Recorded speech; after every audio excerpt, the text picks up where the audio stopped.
मुच्यते। पूर्णस्य पूर्णमादाय पूर्णमेवावशिष्यते। ॐ शान्ति शान्ति शान्तिः।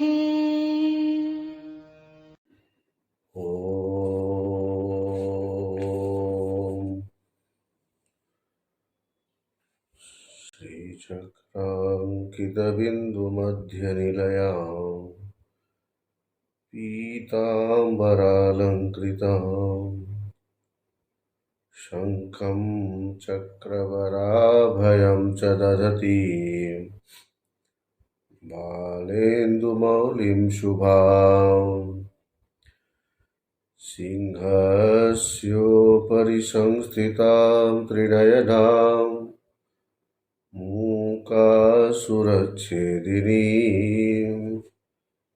श्रीकोल्हापुरवासिनीं भगवतीं ध्यायामि मूकाम्बिकाम्।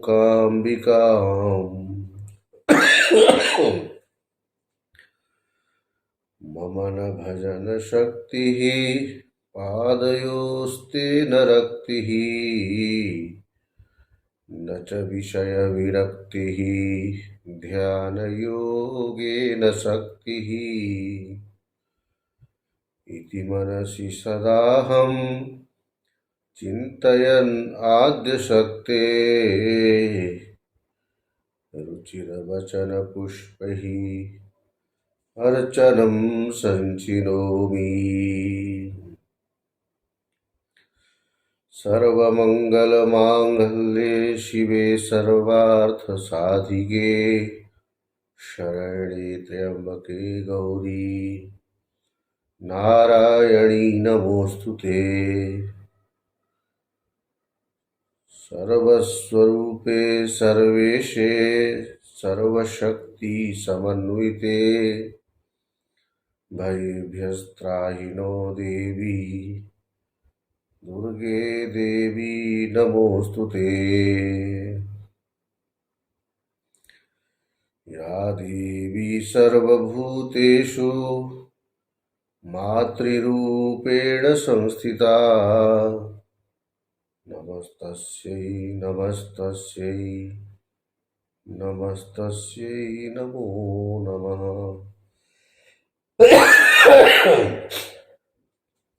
या देवी सर्वभूतेषु शक्तिरूपेण संस्थिता नमस्तस्यै नमस्तस्यै नमस्तस्यै नमो नमः। ॐ भद्रं नो अपि वातयमनः। ॐ शान्ति शान्ति शान्ति। शङ्करं शङ्कराचार्यं केशवं बादरायणं सूत्रभाष्यकृतौ वन्दे भगवन्तौ पुनः पुनः। ईश्वरो गुरुरात्मेति मूर्तिभेदविभागिने व्योमवद्व्याप्तदेहाय दक्षिणामूर्तये नमः। ॐ शान्ति शान्ति शान्तिः। कृष्णं कृष्णं भज श्रीकृष्णं कृष्णं कृष्णं भज श्रीकृष्णं कृष्णं कृष्णं राधा कृष्णं कृष्णं कृष्णं राधा कृष्णं रामं रामं भज श्रीरामं रामं रामं भज श्रीरामं रामं रामं सीतारामं रामं रामं सीतारामम् रामं रामं दशरथनन्दनं रामं रामं कौसल्यानन्दनं कृष्णं कृष्णं वृन्दावनचन्द्रं कृष्णं कृष्णं देवकीनन्दनम् कृष्णं कृष्णं सर्वदुःखहरणं रामं रामं सर्वसुखकरणं रामं रामं भज श्रीकृष्णं कृष्णं कृष्णं भज श्रीरामम् भज श्रीरामं भज श्रीकृष्णं भज श्रीरामं भज श्रीकृष्णं भज श्रीकृष्णं भज श्रीरामं भज श्रीकृष्णं भज श्रीरामं भज भज रामम। प्रेम से बोलिए आद्य जगत जननी पराम्बा माँ दुर्गे की जय, महालक्ष्मी माता की जय, मुंबा देवी की जय, बाबुलनाथ महादेव की जय, सिद्धि विनायक भगवान की जय। ओम नमः पार्वती पते हर हर महादेव।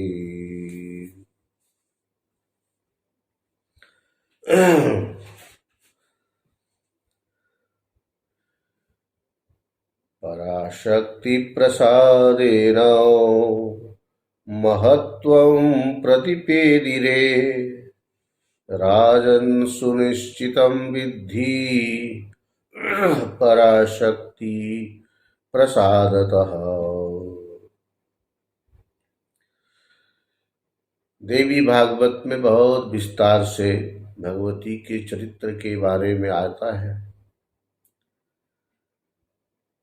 प्रेमपुरी आश्रम में आप लोग अनेक विषयों पर अनेक वक्ताओं से समय समय पर श्रवण करते हैं। नवरात्रि चल रही है, इसलिए देवी की महिमा आप लोग श्रवण कर रहे हैं। पराशक्ति प्रसादेन, वो जो पराम्बा है पराशक्ति, उनकी प्रसन्नता से, उनकी कृपा से कोई भी व्यक्ति जो महान होता है, महत्व पद को प्राप्त होता है, उसमें भगवती की कृपा का फल बताया। वर्तमान में हमारे प्रधानमंत्री जी को ही ले लीजिए, यदि प्रेरणा लेने के लिए आपको चाहिए तो सबसे बढ़िया ये प्रेरणा के स्रोत हैं, आदर्श हैं। व्यक्तिगत जीवन में न जाकर उनके सार्वजनिक जीवन को आप देखें तो कुछ न कुछ तो बात है।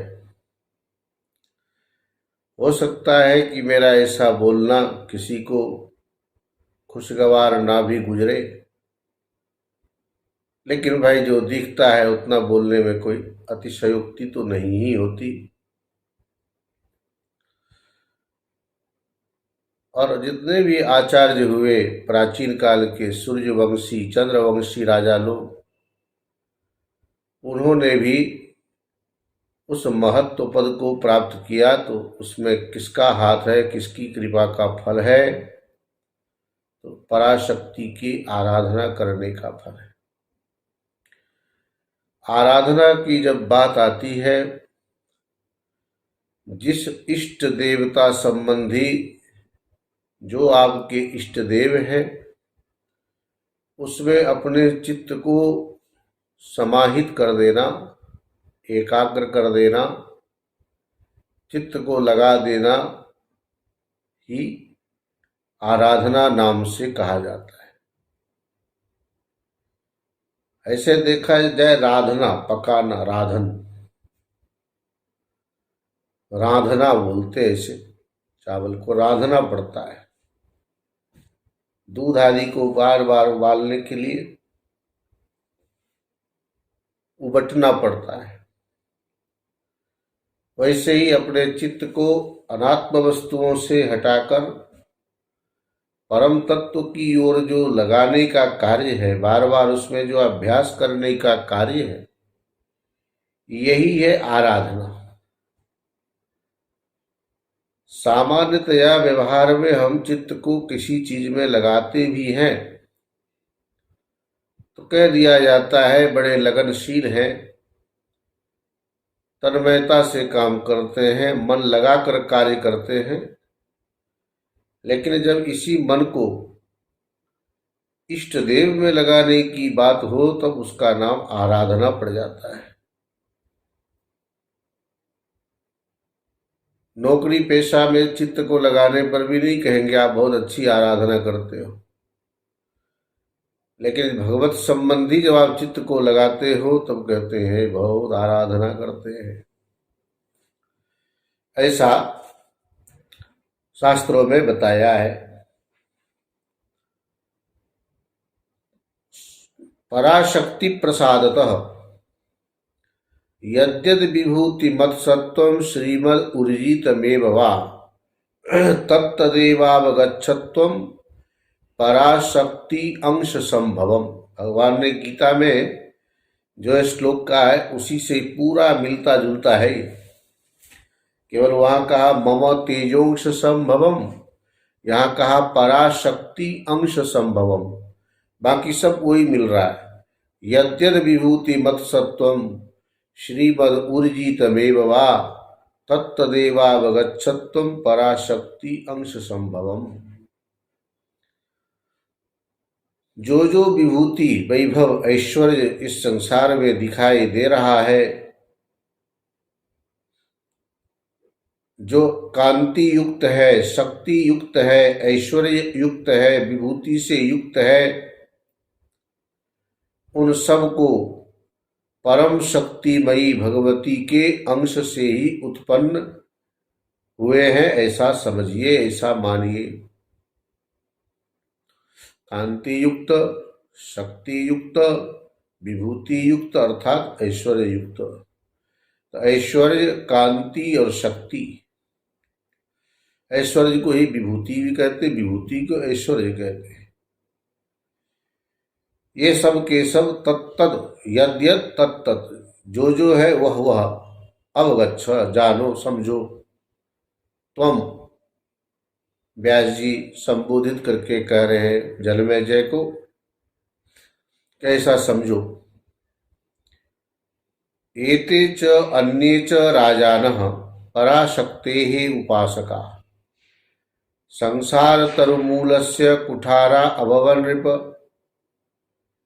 पराशक्ति के उपासक जो राजागण हैं, संसार रूपी वृक्ष की जड़ काटने के लिए कुठार, कुल्हाड़ी के समान हो चुके हैं। पराशक्ति की उपासना करते करते जो ये राजागण हैं, ये सब क्या है, इनके लिए अब संसार चक्र का भेदन करना बहुत आसान हो गया है। भगवती की कृपा से कठिन होने पर भी अब ये बहुत सरल हो गया है, आसान हो गया है। जिस प्रकार से धान्य, धन को चाहने वाला व्यक्ति पुआल को छोड़ देता है, उसी प्रकार अन्य व्यवसायों का, अन्य उपायों का पूर्ण रूप से त्याग कर देना चाहिए। एकमात्र यदि कोई प्रयास करना हो, संपूर्ण प्रयत्न के साथ भुवनेश्वरी की उपासना करनी चाहिए, भगवती की आराधना करनी चाहिए। इससे हम संसार बंधन से निवृत्त हो जाते हैं, छूट जाते हैं, इसको छोड़ पाते हैं। ऐसी शक्ति का, ऐसी सामर्थ्य का आधान हो जाता है हमारे शरीर में, हमारे चित्त के अंदर। संसार के संपूर्ण व्यवहारों को करते हुए भी आपका चित्त पूर्ण रूप से निर्लिप्यमान रहता है, लिपायमान नहीं होता। और निर्लिप्त होकर के रहना ही वास्तव में जीवन मुक्ति का आनंद है। ऐसे जीवन मुक्ति का आनंद लेना हो, अपने चित्त को कहीं पर भी लिपायमान नहीं होने देना है, चिपकने नहीं देना है, चित्त में आसक्ति नहीं रखनी है, नहीं लानी है, तो भगवती भुवनेश्वरी की आराधना, उपासना अवश्य करनी चाहिए। तभी जाकर के चित्त की ऐसी दशा होती है, चित्त वृत्ति इस तरह से बन पाती है। प्रायः संसार में आप देखते ही हो, महापुरुषों के मुखारविंद से आप लोग श्रवण करते रहते हैं, सत्संग स्वाध्याय। महापुरुष लोग एक ही बात पर हमेशा जोर देते रहते हैं कि भाई संसार में रहना बुरा नहीं है, संसार को अपने मन में रखना बुरा है। और प्रायः इसी बात को सब लोग ढोते रहते हैं। ढोना थोड़ा खराब लगता होगा, लेकिन हकीकत है, सच्चाई है। फला ने ये कह दिया, फला ने मुझे ये बोल दिया, फला को ऐसा नहीं बोलना चाहिए था। इन्हीं बातों के पचड़े में हमारा चित्त मशगूल रहता है, बहुत आकृष्ट होता है। चित्त के आकर्षण का केंद्र यदि कोई बना है तो हमारे आसपास वाले के लोगों की जो बोलचाल व्यवहार है वो हमारे चित्त का मुख्य विषय होता है, और इन बातों से कुछ लेना देना होता नहीं। अंतिम काल में अंत काले च मामेव वाली बात होनी चाहिए थी, वह न होकर के अंत काल में आप आस पड़ोस शत्रु मित्र को याद करके जाओगे, फिर क्या गति होगी। अपनी सदगति के लिए चित्त वृत्ति का समाधान होना चाहिए, और उसके लिए यही उपाय है कि हम भगवती की आराधना करें, अपने चित्त वृत्ति को ऐसा बना ले कि इसमें बिना मतलब की बातें चिपक ना पाए, हमारे मन के अंदर न रह जाए। प्रतीति होगी क्योंकि हम जड़ नहीं है, चेतन है। गाली क्या होती है ये भी हमें पता है, प्रशंसा क्या होती है ये भी हमें पता है, निंदा किसको कहते ये भी हम अच्छी तरह से जानते हैं। लेकिन ये सब हमारे कल्याण के हेतु नहीं है, कल्याण के साधन नहीं है, इससे हमारा कल्याण नहीं होने वाला। इस बात का निश्चय जिसके मन में हो जाता है, फिर इन बातों को वह गौण रूप से लेता है मन में, और वो बात भूल जाता है, भूलने की आदत पड़ जाती है। जब धान्य मिल गया तो पुआल लेके क्या करना। वेद रूपी क्षीर सागर का मंथन करके जो भगवती पराशक्ति के चरण कमल रूपी जो रत्न है उसको जब प्राप्त कर लिया, उससे जब कृतार्थ हो गए, तो फिर अन्य चीजों की क्या आवश्यकता है। 2000 के नोट मिलने के बाद कोई 20 के नोट दिखा करके बोले ये तुम ले लो, बोले नहीं जी, भले ही अलग से दे दो तो चलेगा, लेकिन 2000 छोड़ करके मैं 20 का नोट क्यों लूं। क्योंकि 20 के अपेक्षा 2000 के नोट बहुत ही महत्वपूर्ण है, कई 20 के नोट उसमें आ जाएंगे। पंच ब्रह्म के आसन पर कोई अन्य देवता स्थित नहीं है। इन पंच देवों के अतिरिक्त उनका अतिक्रमण करके उनके अधिष्ठाता के रूप में अपना प्रभाव स्थापित करने में कोई अन्य देवता समर्थ नहीं है। अतः ब्रह्म के रूप में मान्यता प्राप्त उन पंच ब्रह्म को भगवती ने अपना आसन बनाया। उन पंच देवों की अधिष्ठात्री शक्ति के रूप में वे अधिष्ठित हुई। इन पांचों से परे की वस्तु को वेद में अव्यक्त कहा गया है। जिस अव्यक्त में यह संपूर्ण जगत ओत प्रोत है, समाया हुआ है, इसमें छिपा हुआ है, वह श्री भुवनेश्वरी ही है। वही सबके अधिष्ठान है, मूल रूप है। उन भगवती के स्वरूप को जाने बिना मनुष्य मुक्त नहीं हो सकता। ताम अभिज्ञाय राजेंद्र नैव मुक्तो भवेंद्र। अब श्वेताश्वतर उपनिषद के जो मंत्र है उसका भी हम उल्लेख किया। यदा चर्मवद आकाशम वेष्टयिष्यन्ति मानवः तदा देवम अविज्ञाय दुःखस्यान्तो भविष्यति। अतएव श्रुतौ प्राहुः श्वेताश्वतरशाखिनौ ते ध्यान योगानुगता अपश्यन् देवात्मशक्तिर्स्वगुणैर्निगूढाम्। यदा चर्मवद आकाशम, जब आकाश को चमड़े की तरह कोई मानव अपने शरीर में लिपटना चाहेगा, और यदि वो आकाश को चमड़े की तरह अपने शरीर में लिपेट लिया, कपड़े की तरह यदि आकाश को पहन लिया, तो हम मान लेंगे वहां था तदा देवम अभिज्ञाय श्वेताश्वतर उपनिषद में, और यहां लिखा है तदा शिवाम अभिज्ञाय।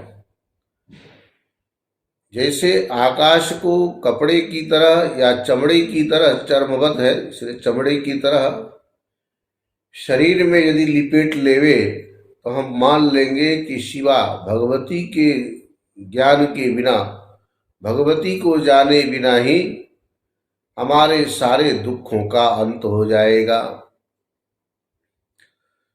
जैसे आकाश को चमड़े की तरह शरीर में लपेटना असंभव है, ठीक उसी प्रकार से उस पराम्बा पराशक्ति जगत जननी को जाने बिना हमारे दुखों का अंत नहीं हो सकता। यदि वो हो सकता है तो ये भी हो सकता है। यदि आकाश चमड़े की तरह पहना जा सकता है तो भगवती को जाने बिना भी दुखों का अंत हो सकता है। जैसे आकाश को चमड़े की तरह नहीं पहना जा सकता, वैसे ही पराशक्ति को जाने बिना दुखों का अंत भी नहीं हो सकता।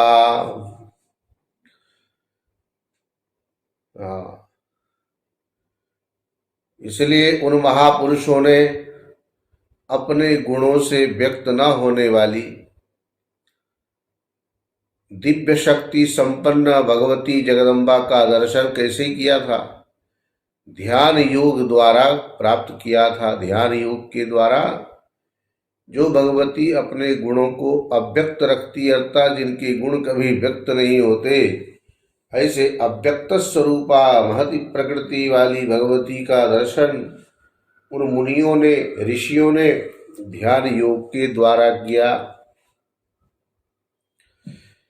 इसलिए जन्म सफल करने के कारण, जन्म सफल करने के निमित्त सभी आसक्तियों का परित्याग करके अपने मन को हृदय में रोककर लज्जा, भय अथवा प्रेममय भक्ति के साथ किसी भी तरह से सम्यक प्रयत्न करके, अच्छी तरह से प्रयास करके भगवती में पूर्ण निष्ठा एवं तत्परता रखनी चाहिए। ये न केन विषेणापि स्वपंस्तिष्ठन् व्रजन्नपि। जो मनुष्य जिस किसी भी बहाने सोते समय, बैठते समय तथा चलते फिरते समय भगवती का निरंतर कीर्तन करता है, वह सांसारिक बंधन से निश्चित रूप से छूट जाता है। कई बार आप लोग पूछते हो ऐसा नियम बनावे तो, ऐसा नियम बनावे तो, नियम का पालन ना हो सके तो थोड़ी देर नियम का पालन करे, बाद में फिर ऐसा कर ले तो। माँ है, माँ के अंदर क्षमा का भाव होता है। इसका मतलब आप चलते फिरते ही करो, बैठ के आसन लगा के नियम से ना करो, ऐसी मेरी कोई अनुमति नहीं है, मैं इसमें सहमत नहीं हूँ। क्योंकि नियम से करना बहुत जरूरी भी होता है। जैसा कि महर्षि वेदव्यास जी ने कहा भी है, आसीन संभवात, आसन में बैठ करके ये संभव हो पाता है। किचन में घूमते रोटी खाओगे, थोड़ी देर में घूम के आके सब्जी खा लोगे, दोपहर में दाल पी लोगे, 4 बजे चावल खा लोगे, तो ऐसे भोजन होता है क्या?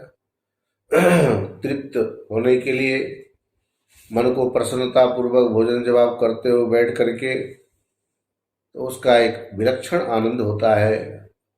और वही भोजन हमारे स्वास्थ्य की दृष्टि से, पुष्टि की दृष्टि से, तुष्टि की दृष्टि से उत्तम माना जाता है।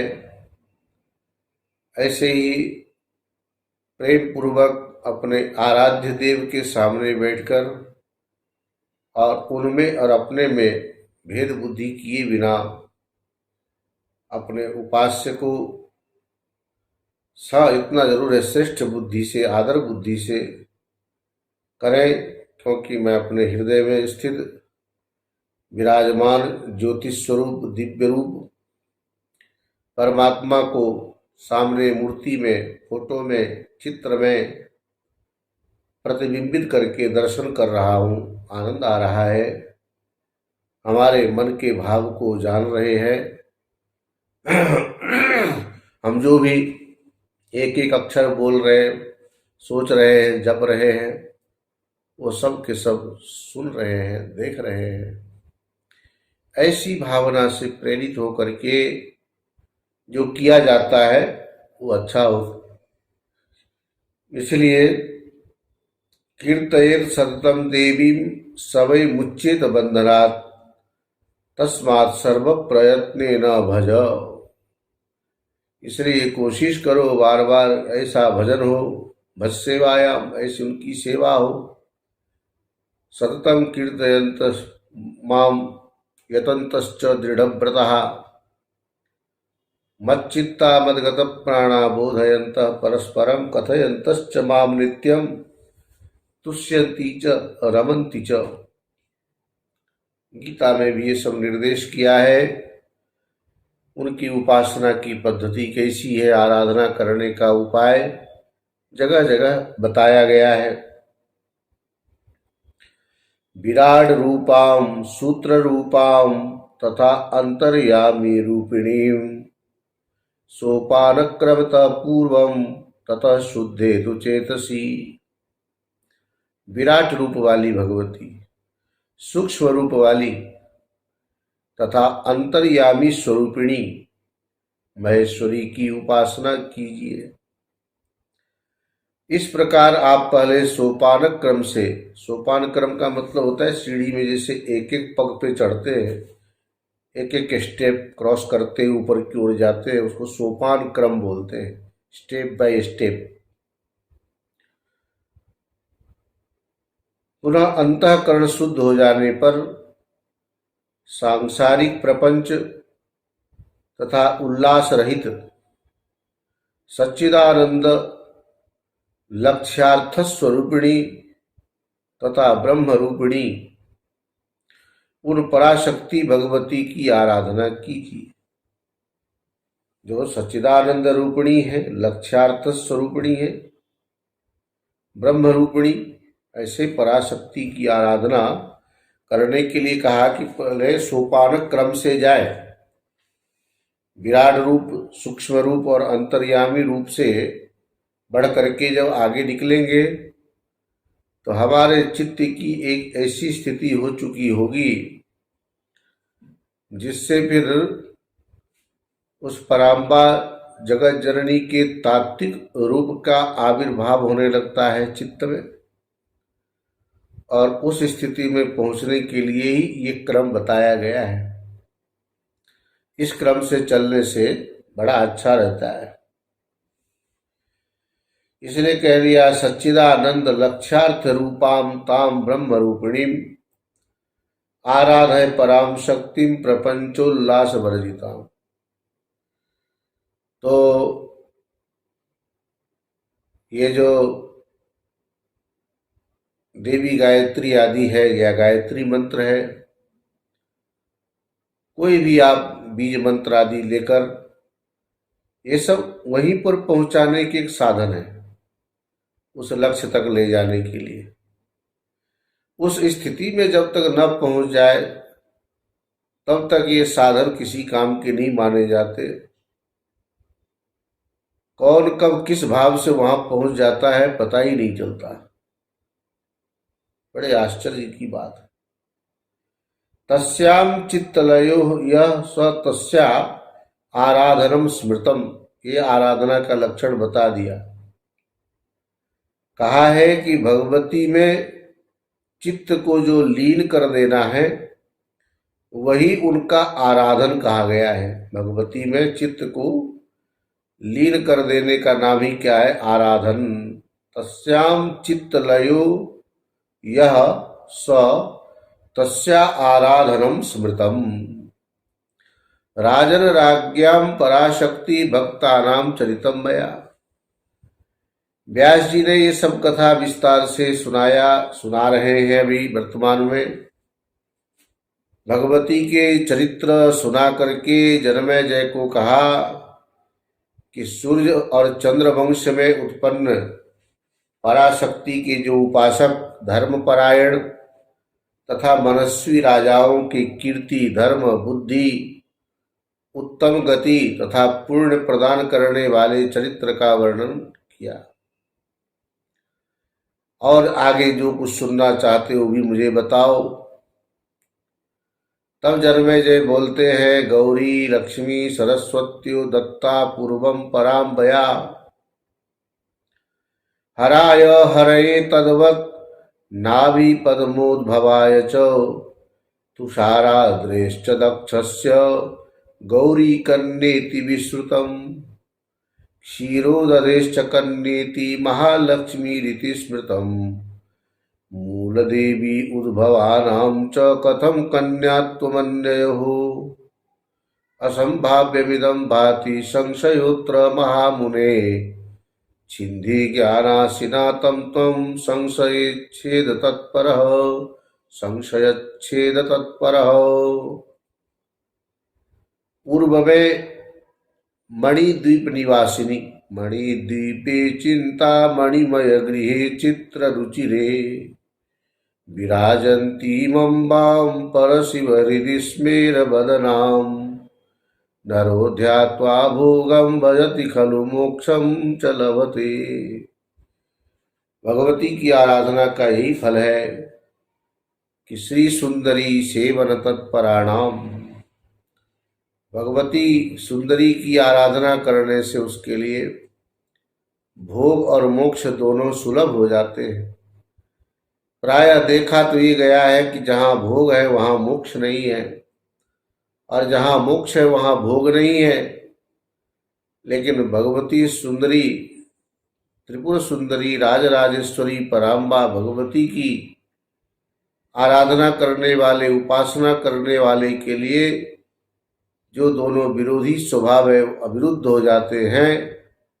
भोग भोगते हुए वह मोक्ष के भागी बन जाते हैं।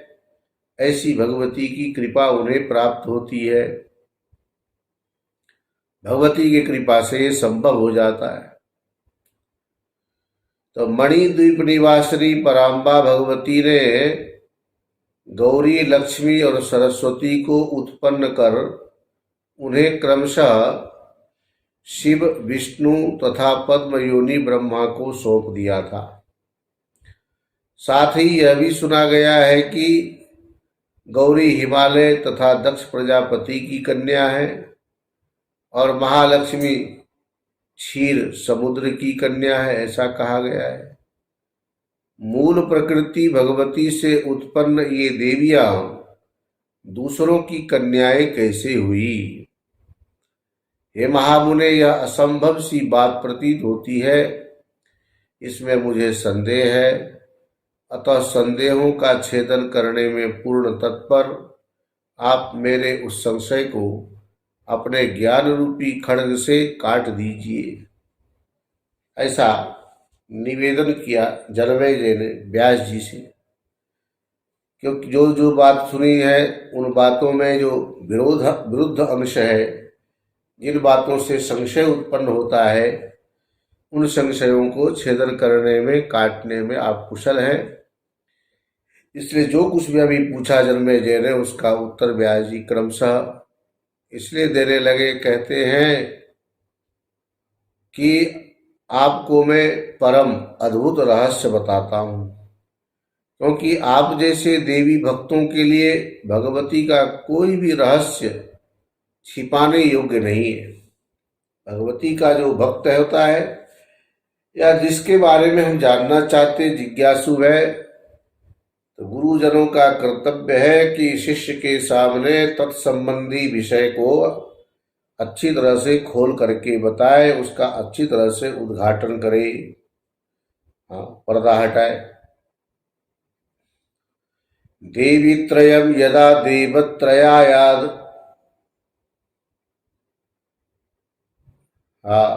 देवत्रयाय आदात पराम्बिका तदा प्रवृत्तिते देवा सृष्टि कार्याणि चक्रिरे। जब पराम्बिका ने तीनों देवियां उन तीनों देवताओं को सौंप दी, उस समय उन देवताओं ने सृष्टि के कार्य आरंभ कर दिए। भगवती ने तीनों देवियों को इसीलिए सौंपा था जिससे कि सृष्टि का कार्य सुचारू रूप से चले, सुंदर ढंग से चले।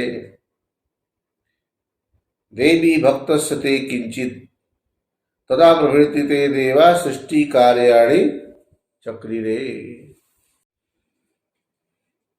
कस्मिंश्चित् समये राजन् दैत्या हलाभिदा महापराक्रमा जातास् त्रैलोक्यम तैर्जितम क्षणातो। हे राजन, एक समय की बात है, बहुत विचित्र घटना घटी है। क्योंकि एक तो हालाहल कालकूट जहर का नाम आप लोगों ने सुनाई है, जिसका शमन किया भगवान शंकर ने, गले में धारण करके शांत किया, पूरे जगत का उद्धार किया, सबको शांति प्रदान की। ये जो हालाहल नाम वाला महापराक्रमी दैत्य बहुत भयंकर था। इसने क्षण भर में तीनों लोकों को जीत लिया। ब्रह्मा जी के वरदान से अभिमान में चूर उस दैत्य ने अपनी सेनाओं के साथ कैलाश और वैकुंठ को घेर लिया। इतना बलशाली था, शक्तिशाली था, इसने सबको घेर लिया। ब्रह्मणो वरदाने न दर्पिता रजताचलम रुरुधुर निज सेना तथा वैकुंठ में बचाओ कामारी कैटभारीश्च युद्धोद्योगम च चक्रतु 60 वर्ष सहस्राणाम अभूत युद्धम महोत्कटम। काम के अरि कामारी भगवान शंकर है, कैटभ को मारने वाले भगवान विष्णु, इसलिए कैटभारी, कैटभ अरि कैटभारी, काम अरि कामारी, दोनों कामारी और कैटभारी शंकर और विष्णु उस हालाहल दैत्य के साथ लड़ने में तत्पर हो गए, उद्यत हो गए। और बहुत लंबे समय तक युद्ध चला। 1 साल, 2 साल, 10 साल, 1000 साल नहीं, 60,000 वर्षों तक उनके बीच अत्यंत भीषण युद्ध होता रहा। देवता और दानव दोनों सेनाओं में महान हाहाकार मच गया।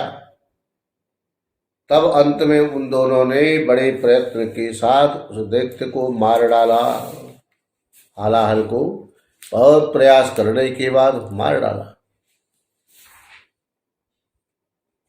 शंकर और विष्णु अपने अपने लोक को जाकर अपनी शक्ति अर्थात शंकर जी गौरी, विष्णु लक्ष्मी को, उनके सामने जिनके बल प्रभाव से वे उन दैत्यों को मार सके थे, देखा जाए शंकर जी ने जो मारा था या विष्णु ने मारा, उनकी जो अपनी शक्ति है लक्ष्मी और गौरी, उन्हीं के प्रभाव से इन्होंने मारा था। लेकिन इन्होंने क्या समझ लिया, जरा ये सुनने लायक विषय है। अपने बल का अभिमान करने लगे। इनको ऐसा लगा कि मैंने मारा। प्राय यही होता है सब व्यवहार में भी। यही होता है, करने वाले कराने वाले कोई है और हम लोग मान लेते हैं कि मैंने किया। ये प्रसंग सब सुनने के बाद विचार करना चाहिए कि इतने बड़े शंकर जी, विष्णु जी को भी जब अभिमान होता है, उनको भी नहीं पता चलता कि ये कार्य किसकी महिमा से हुआ, तो हम और आप तो सामान्य लोग हैं, हम लोगों को कुछ पता ही नहीं क्या है।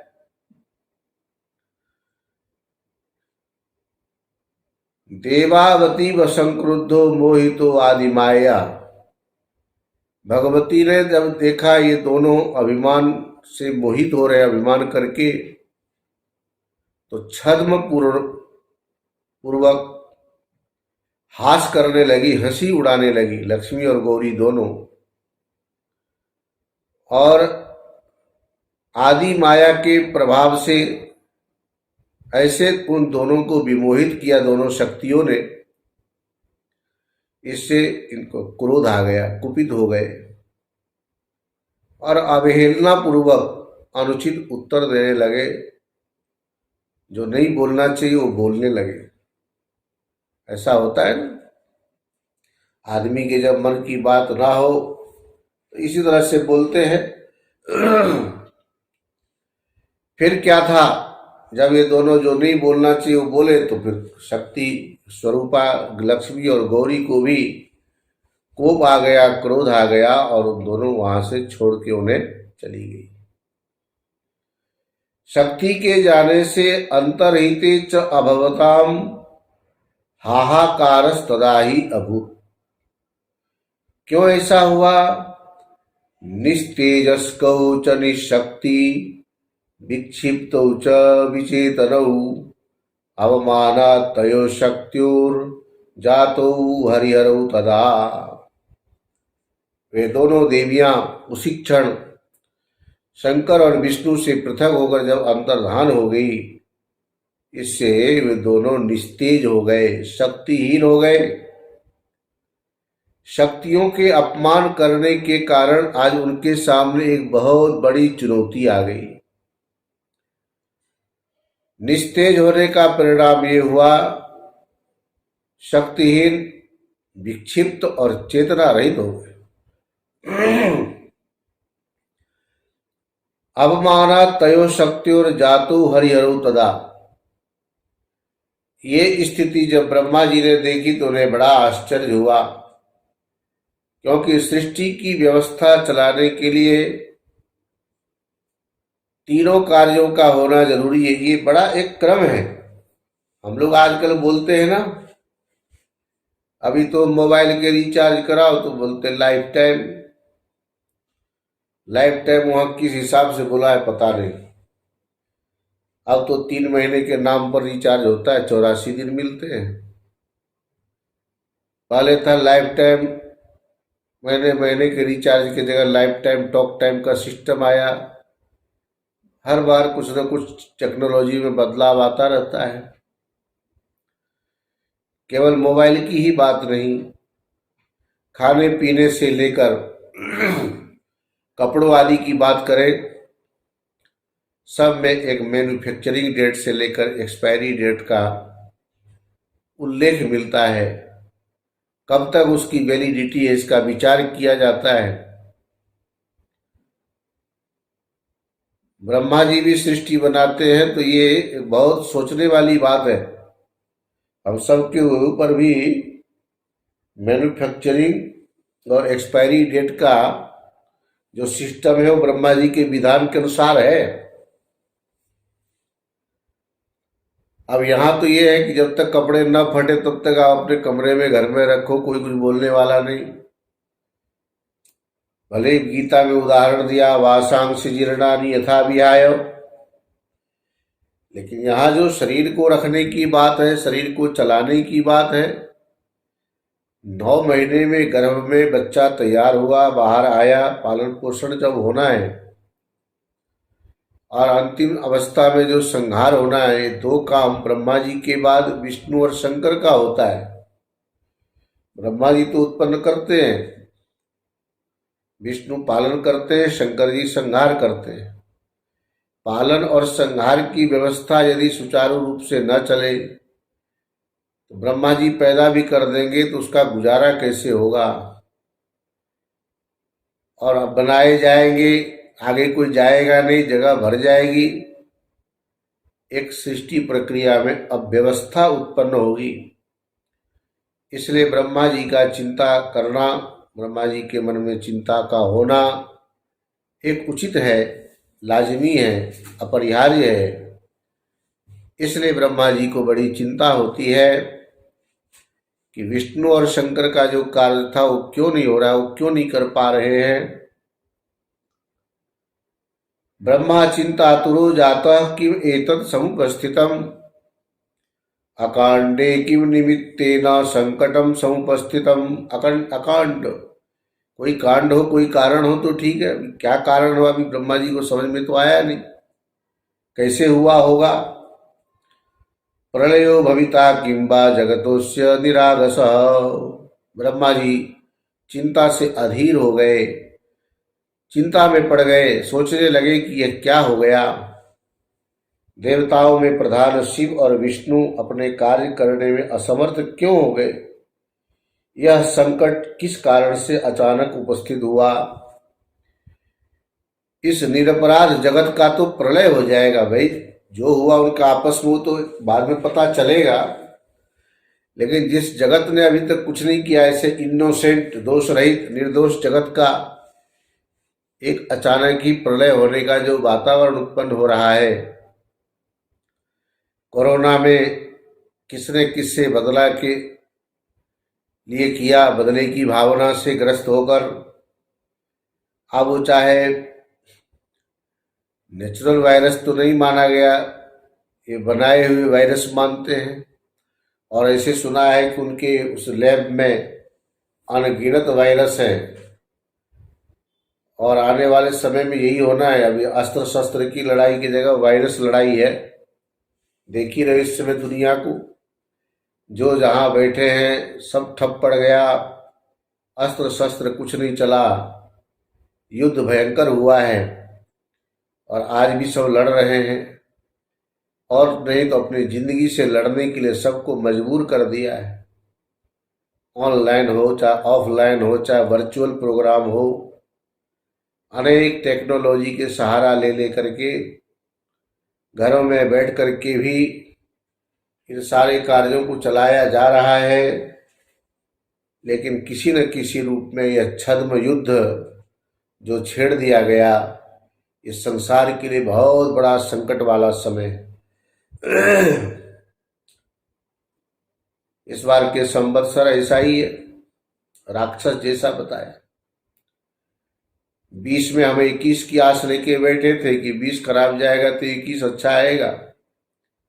21 ने भी अपना रूप रंग दिखाना शुरू कर दिया है। 22 की आस में बैठे हैं, होगा क्या हो तो भगवान जाने। बस इतना ही है, भगवती के चरणों का आश्रय लो, वही हमें शक्ति प्रदान करेगी, सामर्थ्य देगी।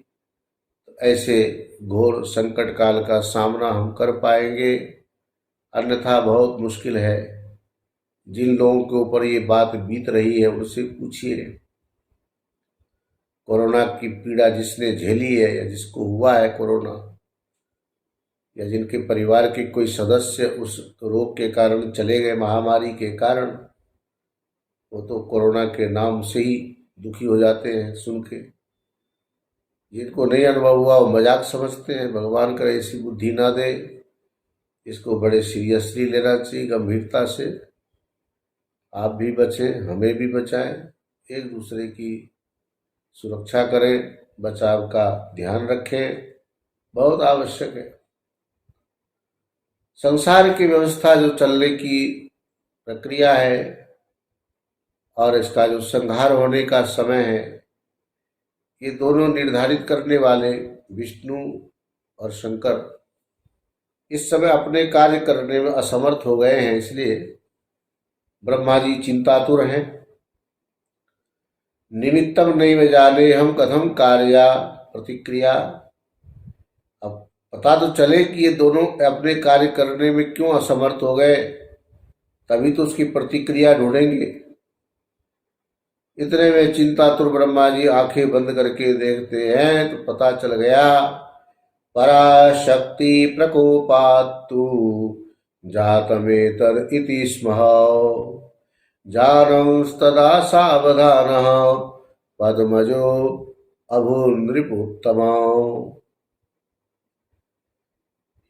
ब्रह्मा जी ने नेत्र बंद करके जब ध्यान लगाया तो उन्हें ये पता चला कि पराशक्ति के नाराज होने से, उनके प्रकोप से यह सब घटित हुआ है। हे नृपश्रेष्ठ, यह जानते ही ब्रह्मा जी सावधान हो गए और इसके अनंतर विष्णु तथा शंकर का जो कार्य था उसे तपोनिधि ब्रह्मा जी अपनी शक्ति के प्रभाव से कुछ समय तक स्वयं करते रहे। और मुझे लगता है तभी से सिस्टम आया होगा। वर्तमान में कोई मंत्री बर्खास्त करना पड़े किसी मंत्री को, कोई लांछन लग जाए, आकस्मिक कोई दुर्घटना हो जाए, ऐसे समय में मंत्रालय का काम रुकने तो देना है नहीं। इसलिए विशेष प्रभार या एक ही मंत्री को 2-3 मंत्रालय का कार्य भी तब तक के लिए सौंप दिया जाता है जब तक उसकी कोई वैकल्पिक व्यवस्था न हो जाए। कई बार शुरुआत में ही शपथ लेते समय प्रधानमंत्री कुछ मंत्रालयों को अपने पास इसलिए रख लेते हैं कि समय आने पर फिर इसका भी आवंटन कर दिया जाएगा। ये प्रक्रिया ब्रह्मा जी ने शुरू की, ऐसा लगता है। तभी अपने शक्ति के प्रभाव से जो कार्य विष्णु और शंकर के द्वारा होता रहा है, ब्रह्मा जी ने ये भार भी अपने हाथ में लिया, कुछ समय तक स्वयं करते रहे। लेकिन हमेशा तो नहीं कर सकते ना, कुछ न कुछ तो रास्ता स्थायी निकालना पड़ेगा। ब्रह्मा जी ने विष्णु तथा शंकर के कल्याण के लिए शक्ति ने उनको छोड़ दिया है, निस्तेज हो चुके हैं, शक्तिहीन हो चुके हैं। इसलिए अपने पुत्र मनु आदि तथा सनक आदि पुत्रों को शीघ्र आह्वान किया, सबको बुलाया। उवाच वचनम तेभ्य सन्नतेभ्यस्तपोरिधि कार्यासक्तोऽहम् अधुना तपः कर्तुम न चक्षमः। एक कैसी वैकल्पिक व्यवस्था बनती है, ये भी आपको इन ग्रंथों से सीखने को, समझने को मिलता है। ब्रह्मा जी के सृष्टि का काम और सृष्टि पालन और सृष्टि का संहार, ये तीनों कार्य इस समय ब्रह्मा जी स्वयं कर रहे हैं। इसलिए अपने पुत्रों को मनु आदि और सनक आदि को बुलाकर चिंता का जो विषय है और स्वयं इतने व्यस्त हैं कि इस व्यस्तता में भगवती की प्रसन्नता के लिए जो आराधना करनी चाहिए, तपस्या करनी चाहिए, उतना समय उनके पास है नहीं। ये तो पता चल गया है कि भगवती के प्रकोप से ही ये सब हुआ। इसलिए शंकर जी और विष्णु निस्तेज हो चुके हैं, शक्तिहीन हो चुके हैं। लेकिन अपने शक्ति के प्रभाव से थोड़ी देर के लिए उन दोनों का कार्य भी ले लिया है। अब जो भगवती को प्रसन्न करने का जो कार्य है, उसके लिए अपने पास इतना समय नहीं है।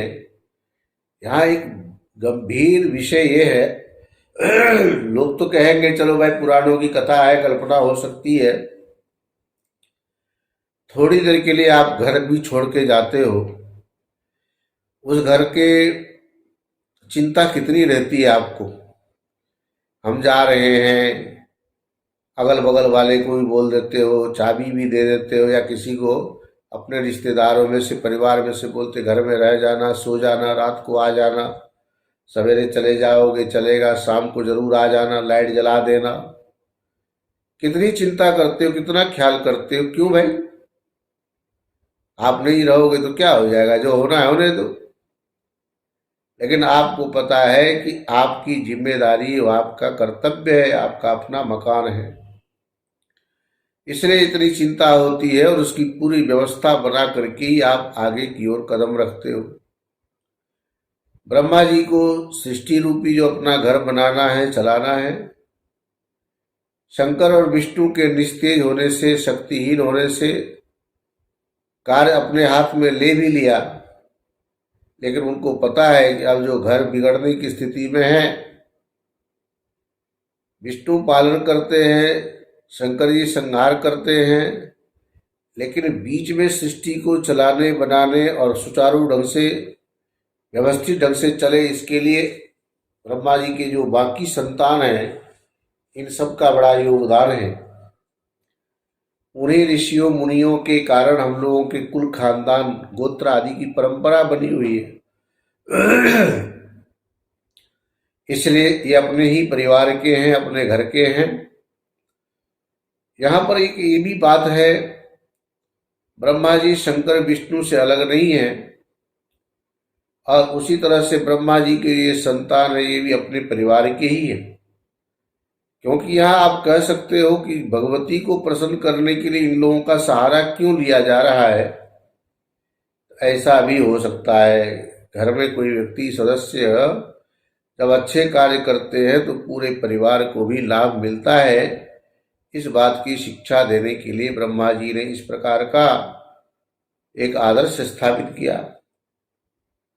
उवाच वचनम तेभ्य सन्नतेभ्यस्तपोनिधि कार्यासक्तोऽहमधुना तपः कर्तुं न सक्षमः पराशक्तेस्तु ते स्तोषार्थं जगद्भारयितोऽस्म्यहम् शिव विष्णु च विक्षिप्तो पराशक्ति प्रकोपतः। कहा कि मैं संसार के भार से युक्त हूं, अतः कार्य में अत्यधिक आसक्त रहने के कारण मैं इस समय पराशक्ति जगदम्बिका को प्रसन्न करने के लिए तपस्या करने में असमर्थ हूं, समर्थ नहीं हूं। उन पराशक्ति के प्रकोप के कारण विष्णु तथा शिव विक्षिप्त हो गए हैं, अपने कार्य ठीक से कर नहीं पा रहे हैं। अतः आप लोग परम भक्ति से युक्त होकर अद्भुत तप करके उन पराशक्ति जगदम्बा को प्रसन्न कीजिए। इसलिए कहते हैं बुद्धि यान प्रचोदयात् या देवी सर्वभूतेषु बुद्धि रूपेण संस्थिता नमस्तस्यै नमस्तस्यै नमस्तस्यै नमो नमः। शरीर कितना भी हृष्ट पुष्ट हो, हट्टा कट्टा हो, यदि उसमें बुद्धि न रहे, दिमाग न रहे, तो कुछ भी नहीं हो सकता है। शंकर जी का, विष्णु का, ब्रह्मा का, बाकी जितने भी देवी देवता हैं, हम मनुष्यों का, जानवर पशुओं का, कुत्ते आदि को नहीं देखते लोग, क्यों पालते हो, सूंघ करके सारी प्रक्रिया सुचारू ढंग से बता देता है। और जानवर को क्यों नहीं रखते, उसके सूंघने से हम पकड़ लेते हैं, किसी को पता लगा लेते हैं। कुत्ते के अंदर सूंघ करके जानकारी देने की जो एक खूबी है, ये उसकी अपनी विशेषता है, उसकी स्पेशलिटी है, खासियत है। हम मनुष्यों की खासियत है कि ऐसे 5 भूतों के शरीर में ज्योति रूप परमात्मा को जानने की योग्यता है। ऐसी बुद्धि हमारे पास दी है भगवान ने। इसलिए कहा ददामि बुद्धि योगम तम ये न माम उपयांति ते। मैं ऐसा बुद्धि योग प्रदान करता हूं जिसके माध्यम से वो मेरे पास चला आता है, मुझे प्राप्त कर लेता है। तो एक दिमाग का बड़ा काम है, बुद्धि का बहुत बड़ा उपयोग होता है।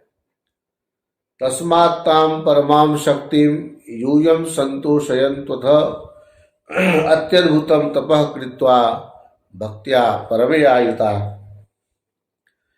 हे मेरे पुत्रों, जिस भी प्रकार से शिव तथा विष्णु पहले की तरह हो जाए, पूर्व की भांति हो जाए और अपनी शक्तियों से संपन्न हो सकें, आप लोग ऐसा ही प्रयत्न कीजिए। इससे आप लोगों का ही यश बढ़ेगा। जिस कुल में उन दोनों शक्तियों का जन्म होगा, वह कुल संपूर्ण जगत को पवित्र कर देगा, स्वयं कृतार्थ हो जाएगा। व्यास जी ने ये बात सुनाई जन्मेजय को। इसलिए ब्रह्मा की बात सुनकर के विशुद्ध अंतःकरण वाले दक्ष आदि सभी जितने भी ब्रह्मा जी के पुत्र हैं भगवती जगदम्बा की आराधना करने की इच्छा से वन में चले गए। वन में जाकर के ततस्ते तु वनोद्देशे हिमाचल तटाश्रयः माया बीज जपासक्ता तपश्चेरुस्समाहिता। हिमालय की तलहटी में स्थित रहकर समाहित चित्त हो माया बीज भुवनेश्वरी मंत्र के जप में तत्पर रहते हुए घोर तप करने लगे। और कितने समय तक किया तो यहाँ लिखा है 1,00,000 वर्ष पर्यंत पराशक्ति का ध्यान करते रहने के उपरांत देवी उनके ऊपर प्रसन्न हो गई। उन्होंने प्रत्यक्ष दर्शन दिया। उस समय उन्होंने अपने चारों हाथों में पाश अंकुश वर और अभय मुद्रा धारण कर रखा था। वे 3 नेत्रों से युक्त थी, वे करुणा रस से परिपूर्ण थी और उनका विग्रह सदचित आनंद से संपन्न था।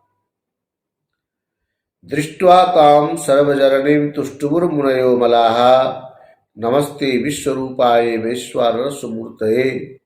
यहाँ से थोड़े कुछ श्लोकों में उन ऋषि मुनियों ने भगवती की स्तुति की है, वह भी सुनने लायक है। वो फिर आपको अगले सत्र में सुनाएंगे। ओम पूर्णमदः पूर्णमिदं पूर्णात् पूर्णमुदच्यते पूर्णस्य पूर्णमादाय पूर्णमेवावशिष्यते। ओम शांति शांति शांति। ॐ शान्तिः